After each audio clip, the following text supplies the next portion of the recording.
Hi, guys. The Killer Author Club here. Killer Kimberly, we have a great show for you tonight. We have Lucinda Berry in the clubhouse. So stay put, don't move. We will see you on the flip side. Thought you really loved me. Guess I was wrong. Thought you'd never leave me. Guess I was dumb. Waited like forever to be your plus one, but I guess you were done. Left me at Hi, Killer Author Club. I am Killer Kimberly. We got Killer Heather, Killer Kara, and Killer Lucinda Berry in the clubhouse tonight. We do this every other week. So 2 weeks from tonight, we'll be doing it again. Actually, well, it won't be exactly 2 weeks. We're going to do it on a Monday instead, but more about that in a minute. But wherever you're watching, we will be doing it there. We do it on our Facebook author pages, so make sure to follow us on those. Nashville in the house. We do it on the Facebook group Readers Coffee House, and we have a Killer Author Club YouTube channel that you can subscribe to. Make sure to follow us on our socials so that you will never, ever, ever miss an episode of the Killer Author Club. As our name suggests, we are all authors who love to talk about killing and murder, but in the fictional genre, of course. So we have every other week we come with a guest and we talk to them about how they kill, who they kill, why they choose who to kill. So Kara, would you like to introduce our guest? You know, I really would, Kimberly. And I will reiterate the fact that if you subscribe to our YouTube channel right now, you could be an early adopter, and that could be a really exciting thing for you. But without further ado, I have the honor of introducing you guys to Dr. Lucinda Berry, a former clinical psychologist and leading researcher in childhood trauma. Now she spends her days writing full-time, where she uses her clinical experience to blur the lines between fiction and nonfiction. She enjoys taking her readers on a journey through the dark recesses of the human psyche. Her work has been optioned for film and translated into multiple languages. We're so happy you're here, Lucinda. Thanks for joining us. And your big release day is next week? Yes, June 1st. But right now, she's an Amazon first read, you guys, and she's like top in the charts everywhere. So it's really exciting to have you here. I know it's a busy time. And all right, you guys. So under her care, the book we're talking about tonight. Ta-da. Oh, I always turn it wrong. There we go. It's a shocking thriller about the disturbing complexities of a mother's love and the deadly consequences of unraveling family secrets. On a humid summer day in Alabama, a mayor's wife turns up brutally murdered under a railroad bridge. Standing next to her body is 14-year-old Mason Hill, the autistic son of former USA Genevieve Hill. The locals are quick to level their verdict on young Mason. He did it. The town detective calls in local autism expert Casey Walker to consult on the case. Casey's misgivings surrounding Genevieve's story only intensify when she meets Savannah, Genevieve's 19-year-old daughter. Savannah, as it turns out, has some disturbing secrets of her own. But as Casey dives deeper into the Hill family dynamic, her search for the truth leads to another shocking murder, one that shatters her understanding of the human condition in ways she never imagined. Already an Amazon bestseller, Publishers Weekly said, "The action never wavers and the surprises are unending. Berry is writing at the top of her game." Congratulations, Lucinda, and welcome to the Killer Author Club. Hi, thank you. Thank you for having me. I was just saying before we got on that I used to read all of them and look up to them. So it's kind of a surreal moment to be sitting here. So I feel super honored and grateful. So thank you for having me. Oh, we're so glad too. And Heather, would you like to, before we kick off the deeper dive into killing, talk a little bit about our killer cocktail? Yeah, so we thought it would be really appropriate, apt to have a Beauty Queen mint julep with a twist tonight. So it's your classic mint julep with bourbon, sugar, mint leaves. But the twist is it's infused with strawberry infused water. So it's got a little bit of a different twist to it. And, we're in the South with Lucinda's book. We've got a beauty queen. So we thought this would be a nice beverage. And I did make one. Oh, you're so good. Mine looks like it, but it's not. Yeah. I did. I don't know how well I did. I'm not. Mine has like a lot of whiskey, so I don't know. It's super interesting. Yeah, I'm not a big bourbon drinker, but hey. Right? But it is a very Southern drink, so Yeah. good call. Yes. So much fun. So very fitting. Yeah. All right. So now that we've done our cheers and we have our drinks, it's time for the killer question. All right. So, Lucinda, you're perfect for this question. How do you get into the mind of a killer? Well, as she said in my bio, I'm a psychologist by trade, right? So, like a lot of the things that made me a really good psychologist also make me a good writer, right? So, because you have to have the ability to see the world through somebody else's eyes, right? And you have to do that to be a good therapist, right? When I'm sitting across from you, I have to be able to be open to a different perspective other than mine, right? Because you meet people where they are to help them. Anyway, so when it comes to writing characters, it's sort of the same way, being able to see myself or see a person outside of myself and in a different way than I view and look at the world. So there's that. And then the other part is that a lot of the characters and a lot of the different weird disorders and neuroses that end up in my books, that stuff is just second nature to me, right? Because I've been in psychology forever, so it's you're always gonna find that stuff in there, so yeah, I mean, I spent 25 years, almost 25 years in the in other people's minds. So it's really easy. It translates very well to writing disturbing characters. I don't know about I'm not really the coatsy mystery sort of type, but I can write disturbing characters. So right. And the whole killing part then, is that easy for you, when you're in the mind of a murderer? Yeah, I mean, it feels weird to say that. Feels a little bit, but yeah. It's really funny because my son always says that it cracks him up that on because he knows what I write and he knows that I read exactly what I write, so everything is thrillers and domestic suspense and all of that, and he's like, and then you all take these pictures with puppies and flowers holding these books where everyone's getting murdered. And it is pretty funny.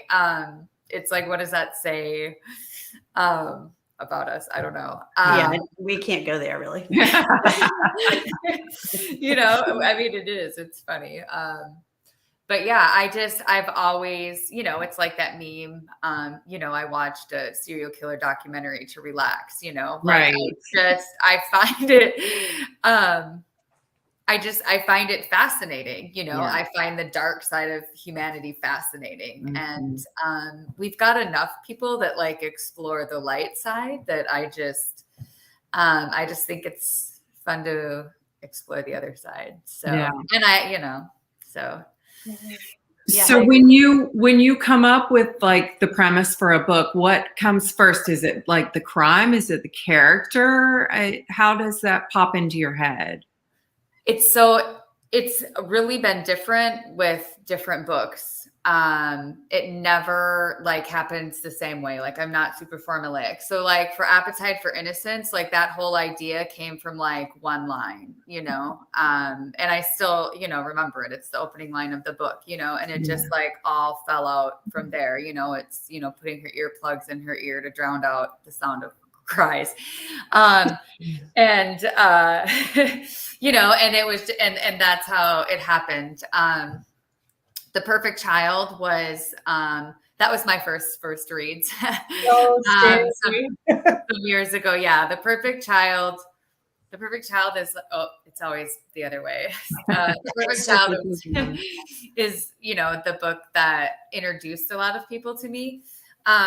And that one was, I'd been taking notes on that for years in graduate school because I always loved the idea of a child psychopath. And while I was doing my training for years, thousands of hours, I did all, where I went to graduate school, there's an inpatient psychiatric unit for juveniles, 12 and under, which is really rare. We don't have a lot of locked psychiatric facilities for little ones. And so I tested every kid that came through the doors. And that was where I met and saw, oh, love you too, Trisha. That's where I met and saw like my first true child sociopath. And so I was writing that character and that story for years in bits and pieces. And then just, you know, in my office, even at that hospital, I had a notebook where I was just like constantly jotting down little things that would you know, so the character in that book is like a compilation of like actual real disturbed kids that I saw in practice, which I bet you have more material. Freaks people out so much. It really does freak people out. Yeah. And it actually, you know what's weird about that is there's a lot of, so there's a second chance adoption site that's really big that actually uses that book as like recommended reading for their parents. I'm like, oh my God, fiction, you know, like just so you know. But because, yeah, I mean, it really, anyone that's actually then worked with the kid that, you know, is like that, is like, you nailed it. So, but it's, because it, you know, it came from real stuff. So, Publishers Weekly said that, you know, there are unending surprises in Under Her Care. Do you surprise yourself as you're writing? Yes. Or do you plot it out, or do you do both? And, you know, what surprises do you find as you write? So I'm very much a pantser. I have a general idea. Like I have 3 against 1. I know. Kimberly, sorry. Yeah.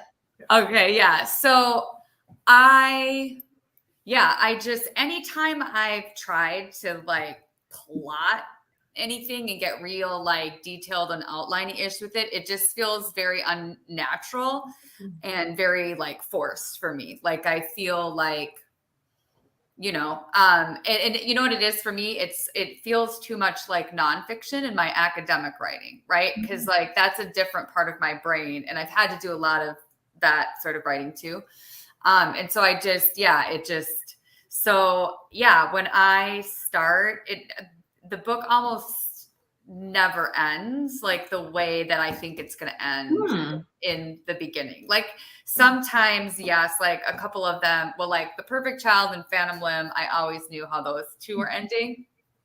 But everyone else, and even Under Her Care that I just wrote, that ended up, it took a whole nother, like halfway through the book, that thing took like a, Savannah, that character just came out of like, she was like, hey, what's up? Like a third into the book. And so that whole thing just went in a completely different direction. Isn't that so fun when they appear? Yeah. And they like this, I love that so much. I'm like, where were you the whole time? Yeah. It's like, oh! I know. That's so fun. I love that. Okay, here's a question from the audience. Whoops, nope, that's another we love you. Okay, hold on. I love all of you. I know you have a lot of fans in here. It's so fun. I'm trying to okay. What town in Alabama does this take place? Tuscaloosa, sorry. Are you from the South? Because you live in LA, right? What's your connection to Alabama? Yeah, so my connection to Alabama is that I went to graduate school in Mississippi, which is right next to Alabama. So, and so I was down there for almost 5 years because I did my master's and my PhD down there. So, I was very like in that community. and happened to like, I was down there like during Katrina, like I was there for Katrina proper. So I feel very like, because I lived through that traumatic event, and I feel there's a part of me very like grounded in that community. But yeah. And then I'm originally from Minnesota. So Minnesota, Mississippi, California. Makes perfect sense. I'm like extreme, extreme north, extreme south, extreme west. But I think there's, something about a small town in the South that really lends itself to a story like this. Don't you? Yes. Very much, the characters, they kind of all know each other and everybody's in everybody's business, and there's all sorts of secrets and behind closed doors craziness that's going on, right? It's very Southern. Like it really it draws very much like on that experience. Because the South is so rich in culture. Like you just feel it in the air, or maybe it's the humidity. But It's really thick air. I mean, I love the South too, but I was just thinking when you said air, I'm like, yeah, I moved there in August. I was like, you walk outside and your face just like melts off. Melts. like a shower all the time. Yeah, it's wild. It is Okay, wild. what's your favorite Southern food? Ooh, my favorite Southern food are these chicken tenders that they used to make right outside of my school. Oh my God, I'm forgetting the main street there. But they were like, so gross, like deep fried. Everything is fried there, but it was like delicious at like 1 a.m, leaving, and they were always open because it's a college town, so everything's open till 4. Those chicken tenders were like the absolute best. The best. And is that when you took up running because you ate so many chicken tenders? Yeah, if I had to. No, I've been a runner for forever, basically. Like I ran when I was young, and you do like marathons, like big. I do I've done like 11 or 12 marathons, and I'm currently training for an Ironman. So I'm all What? Oh my gosh. Oh yeah, she's badass. Will it be your first Ironman, or have you done them before? This will be my first Ironman. I've done a bunch of marathons, and I'm like, so we'll see. I don't know. I'll do it because but so hopefully I make it. How about a thriller set with the Ironman? Oh, that's good. Get kicked in the head in the water, but it was really right. You weren't even in the race. You're just like in the water. But that's the thing. Like you could totally get away with it too, because people die in marathons all the time. So no, they do, and like. They would just think nobody would ever, if you died in an Ironman, no one would find think you. were part. That's true. My husband did a half one, and he's like 6 something, and he's like he became people's log to grab onto while they were going by in the water part, and he's getting drowned. Like every person's going by, like I'll just hang on to this man. He barely got out. I'm like, holy cow, what happened to you? He's like, I nearly drowned by all of my people in the They say that swimming is like the most dangerous part of it. They do actually say that like the swimming is like hardcore, like people, so and I'm not like a super big person, so I'm like, what if I just get like shoved down, you know what I mean? And like, I don't know, there's a lot of things that could go wrong, but it really, like, I don't know, I might steal that little plot, Heather. I think so. I'll give you 10% of all royalties if I write it. For the idea. Yeah. All right, I want to do one more question before we move to the next segment, because I want to know this answer too. If one of your books was made into a movie or TV series, which one would you pick? Oh, that's a good one. Well, I will say Under Her Care, because I think it has the best twist that I've ever written, and it's very like cinematic. It's a good one. Right? So I would say Under Her Care would work very well. And then the other one would probably be Phantom Limb. I would love to see that one as a film. And almost like, I don't know, more modern Girl Interrupted. Love it.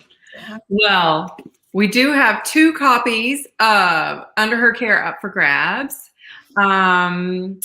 you guys, in order to look how pretty, in order to be eligible, we'll come back tomorrow around this time and choose a winner. But in order to enter, tell us the answer to this question. If you've been listening at all, it should be very easy. What is an activity Lucinda enjoys doing in her free time? We made it I easy. think that's the easiest question of all night. Right? If you can't get that one, you are not paying attention. Right. Exactly. Oh my God. And Lucinda has teamed up with one of her favorite independent booksellers. So tell us a little bit more about the Iliad bookshop in North Hollywood, Lucinda. Why is that one of your favorites? First of all, that's my favorite thing that you guys do on the show is shine a spotlight on a bookstore. And so this is actually a bookstore that's not far from my house. It's a used bookstore. So there's not like, you won't find a lot of new books in there, but it is like the best for a million reasons. A, because you walk in there and it just smells like books. Like it just smells like books.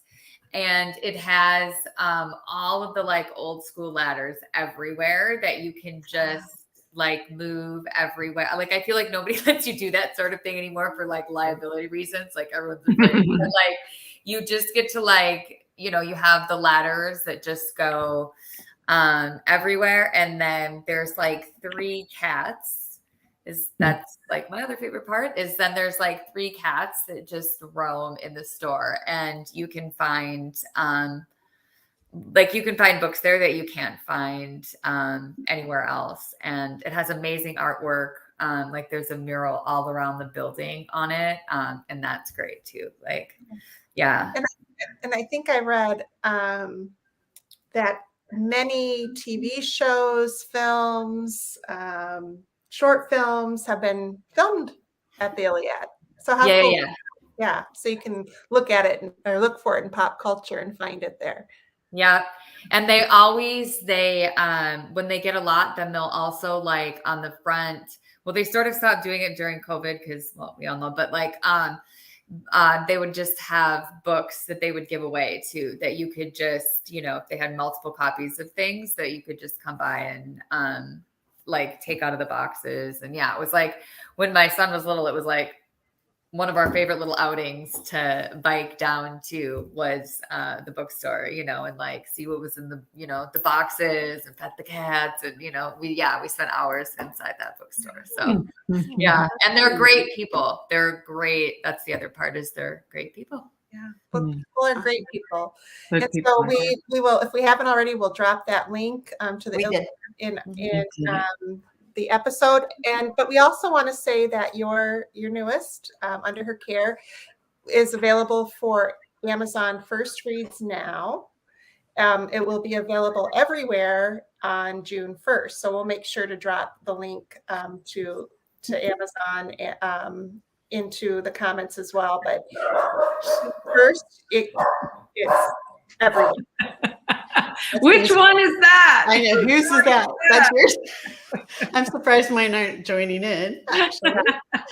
Well, Lolo knows better because she's in enough hot water. Because you know, I was going to ask Lucinda if you take walk-ins for therapy. Yeah, I'm still traumatized, by what Lolo did. So that was mine. That was Molly. Oh, okay. Great. All right. So Lucinda, thank you for being here. And we have, for all our guests who come on and who survive their half hour on the Killer Author Club, we have a special badge for you. There it is. You can print it out, paste it on your t-shirt, put it on your wall, use it however you would like, but you have survived the Killer Author Club. You are one of us now.